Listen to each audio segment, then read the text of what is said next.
Ya jangan begitu Anda. Menteri Agama itu membuat sebuah keputusan. Itu bukan beliau sendiri, Mas. Sudah berdasarkan dari penelitian-penelitian, rapat-rapat dari yang terkait dalam dinas Kementerian Keagamaan. Kalau terjadi ada pengaturan speaker adzan, pengaturan mungkin dalam lebaran takbir, speaker dalam takbiran, waktunya, volumenya, itu sudah berdasarkan rapat-rapat dan itu melibatkan banyak kalangan itu. Bagaimana kebijaksanaan di dalam tugas pokok sebagai Menteri Agama, dalam hal ini adalah Kementerian Agama yang berwenang mengatur keberagaman dalam beragama di Indonesia yang majemuk ini, maka tetap toleransi beragama diutamakan. Tugas pemerintah itu melindungi dari berbagai macam agama dan kepercayaan yang ada di Indonesia. Itu esensinya, menjadi tonggak dasar dari tujuan keputusan dari SE Menteri itu. Surat edarannya itu mengatur, bukan melarang, bukan memusnahkan. Dan kita jangan beranggapan nanti akan jadi begini, nanti akan jadi bukan. Saat ini diperlukan kebijaksanaan mengatur toa daripada pengeras masjid. Gitu loh.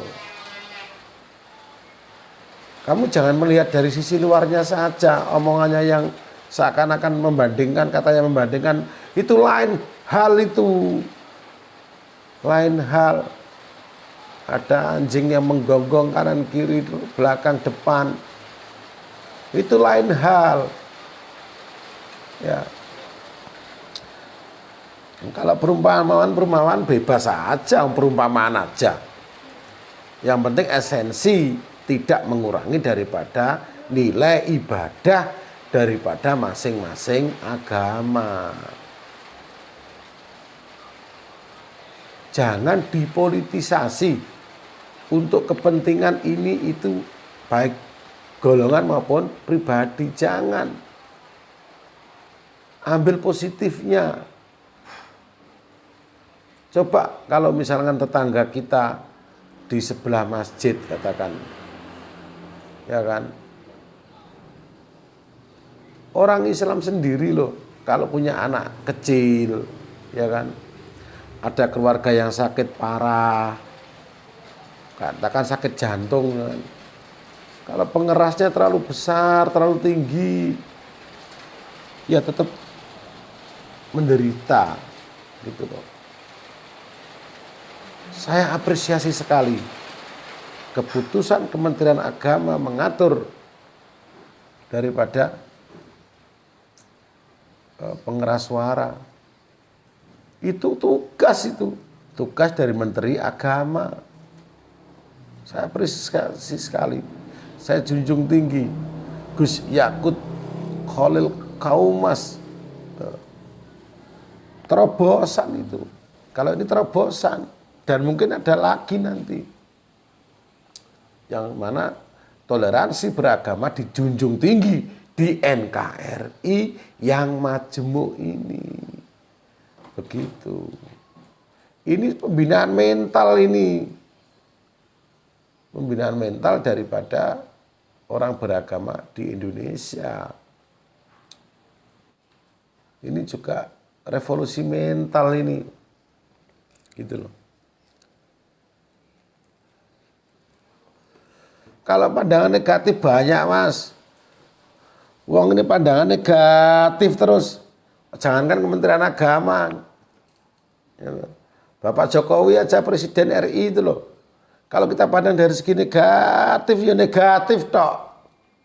Orang kalau pandang dari segi negatif, wis gak ngira ayem. Intine iki gelut wae. Intinya itu adalah tengkar. Karena di situ sudah ada satu dasar, yaitu penyakit hati. Terus kita penyakit hati. Wes, mbok apik piye ya elek wae ngono. Karena ada penyakit hati. Jadi apa namanya? Jadi Duryudana. Wong Duryudana kan gitu.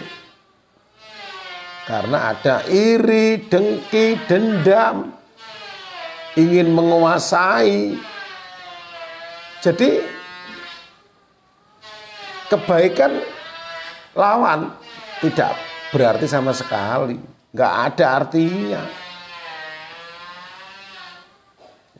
Kita di lingkungan kita aja lah. Kalau kita memandang negatif terus, oh penyakit hati, bisikan-bisikan daripada penyakit hati. Nah tujuan berkah weruh apa? Mendatangkan hidayah, Mas. Itu loh.